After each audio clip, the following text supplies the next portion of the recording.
Some of our alcoholic readers may think they can do without spiritual help. Let us tell you the rest of the conversation our friend had with his doctor. The doctor said, "You have the mind of a chronic alcoholic. I have never seen one single case recover where that state of mind existed to the extent that it does in you." Our friend felt as though the gates of hell had closed on him with a clang. He said to the doctor, "Is there no exception?" "Yes," replied the doctor. "There is exceptions to cases such as yours have been occurring since early times.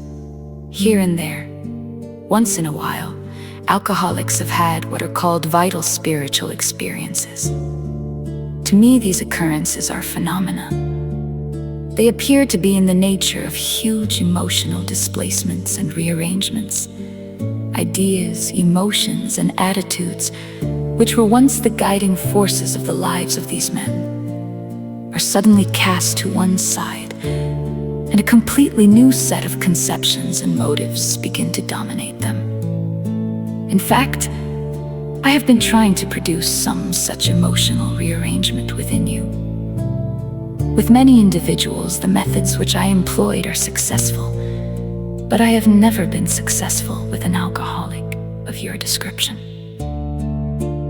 Upon hearing this, our friend was somewhat relieved, for he reflected that, after all, he was a good church member. This hope, however, was destroyed by the doctors telling him that while his religious convictions were very good, in his case they did not spell the necessary vital spiritual experience. Here was the terrible dilemma in which our friend found himself when he had the extraordinary experience, which, as we have already told you, made him a free man.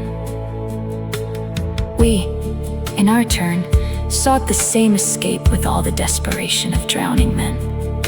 What seemed at first a flimsy reed has proved to be the loving and powerful hand of God. A new life has been given us, or, if you prefer, a design for living that really works. The distinguished American psychologist William James, in his book Varieties of Religious Experience, indicates a multitude of ways in which men have discovered God. We have no desire to convince anyone that there is only one way by which faith can be acquired. If what we have learned and felt and seen means anything at all, it means that all of us, whatever our race, creed, or color, are the children of a living Creator, with whom we may form a relationship upon simple and understandable terms, as soon as we are willing and honest enough to try. Those having religious affiliations will find here nothing disturbing to their beliefs or ceremonies. There is no friction among us over such matters. We think it no concern of ours what religious bodies our members identify themselves with as individuals.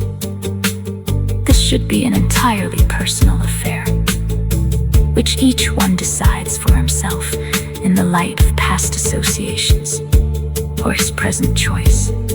Not all of us join religious bodies, but most of us favor such memberships. In the following chapter, there appears an explanation of alcoholism as we understand it, then a chapter addressed to the agnostic many who once were in this class are now among our members.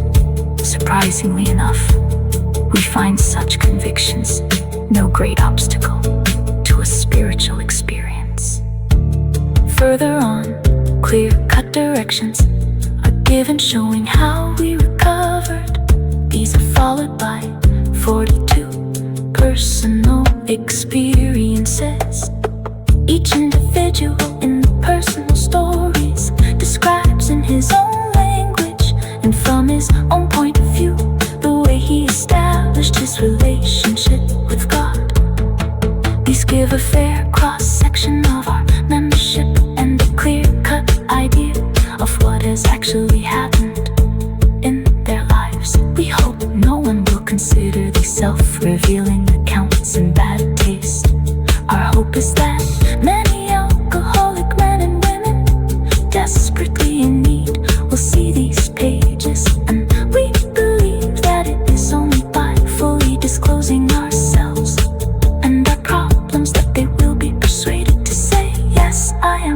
love them too.